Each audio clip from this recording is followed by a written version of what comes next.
विधानसभा के चुनाव के दौर में कांग्रेस नेत्री सुप्रिया श्रीनेत मीडिया से चर्चा के दौरान भाजपा सरकार पर उन्होंने कई गंभीर आरोप लगाए हैं। श्रीनेत ने कहा है कि मध्य प्रदेश के 18 सालों में अर्थव्यवस्था खस्ताहाल हो गई है।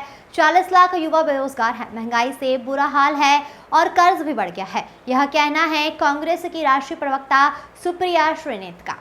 उन्होंने कहा कि सबसे पहले आपको बता दें कि कर्ज की बात, आज की तारीख में राज्य सरकार के ऊपर करीब 4 लाख करोड़ का कर्ज है। करीब 20,000 करोड़ से ज्यादा तो ब्याज चुकाती है शिवराज सरकार। उन्होंने कहा कि मोटे तौर पर इस समय में मध्य प्रदेश के प्रति व्यक्ति पर 40,000 से ज्यादा का कर्जा है। 1 लाख करोड़ का कर्जा तो पिछले 2 सालों में लिया गया था, जिसके चलते 5 साल में कर्जा भी आपके ऊपर दुगना हो गया है। कर्ज बढ़ता गया और आमदनी जस की तस ही बनी हुई है। श्रीनेत ने आगे कहा कि कर्जा लिया तो निवेश करना चाहिए था, रोजगार बनाते, पर आमदनी बढ़ाने के लिए कोई कदम नहीं उठाया गया, जिसके चलते सरकार का घाटा मतलब आमदनी और खर्चे के बीच का अंतर जो होता है वह 3 साल में तिगुना हो गया है और बढ़कर 54,000 करोड़ तक पहुंच गया है। 40 लाख से ज्यादा युवाओं का बेरोजगार होना, महंगाई से बुरा हाल होना और उस सब पर सबसे बुरा है कर्ज का लगातार बढ़ जाना। तो बात हम शुरू करते हैं। मैं अपने पीछे बैठे साथियों से विनम्र निवेदन करूंगी कि अगर आप अपनी वाणी को थोड़ा सा विराम दें तो मेरी वाणी थोड़ी प्रखर हो जाएगी। हाथ जोड़कर करबद्ध निवेदन करती हूं, आप लोग थोड़ी देर के लिए अपनी वाणी को विराम दे दीजिए। धन्यवाद।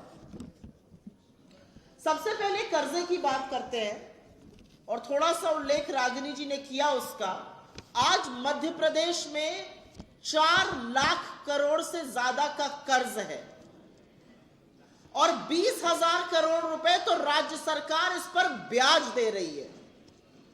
और कर्ज की यह स्थिति है कि आज भी इस समय रुपए खर्चा किए जो शायद वो जीवन पर्यंत कमा भी नहीं पाएंगे अगर ढंग से कमाई करेंगे विशुद्ध रूप से। 21 लोगों को रोजगार मिला, रजिस्टर्ड करीब 40 लाख लोग थे एम्प्लॉयमेंट एक्सचेंज पर।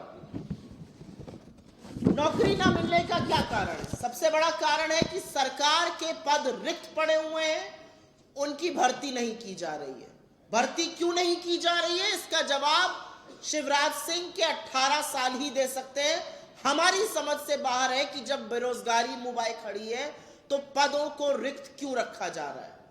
दूसरा कारण है 18 साल में जबानी जमा खर्च खूब हुआ, खूब डबल इंजन सरकार का पिछले 9.5-10 सालों में खूब डींग हाँकी गई। लेकिन असलियत यह है कि यहां पर एक भी बड़ा निवेश नहीं हुआ। मध्य प्रदेश में एक भी बड़ा उद्योग घराना नहीं आया है, एक बड़ा मल्टीनेशनल नहीं आया है। निवेश जब नहीं होता है तो नौकरी बनेगी कहां से? सीधा रिलेशन निवेश और नौकरी का होता है। साल तक स्कूल गई हैं, उसके बाद स्कूल ही नहीं गई हैं। 1/3 मतलब आधी आबादी भी पढ़ नहीं रही है यहां पर।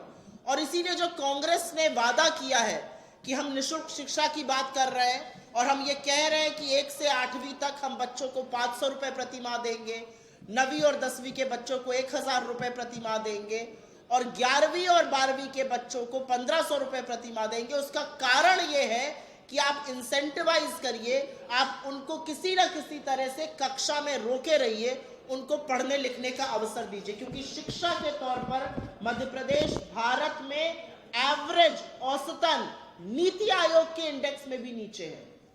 और इन सब के चलते चाहे वो नीति आयोग का हेल्थ इंडेक्स हो, चाहे फिर स्कूल एजुकेशनल क्वालिटी हो, चाहे सोशल डेवलपमेंट मानक हो, मध्य प्रदेश देश के औसतन इन सब मानकों से नीचे है और अपने आसपास के राज्यों से तो बहुत ही नीचे है। तो जैसा कि मैंने कहा, कांग्रेस की सरकार बनेगी।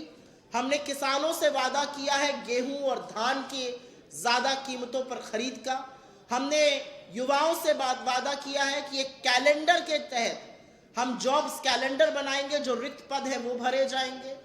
हमने विद्यार्थियों से वादा किया है कि किसी ना किसी तरह से, चाहे उनको इंसेंटिवाइज ही करना पड़े, वो करके उनको रोके रहेंगे क्लास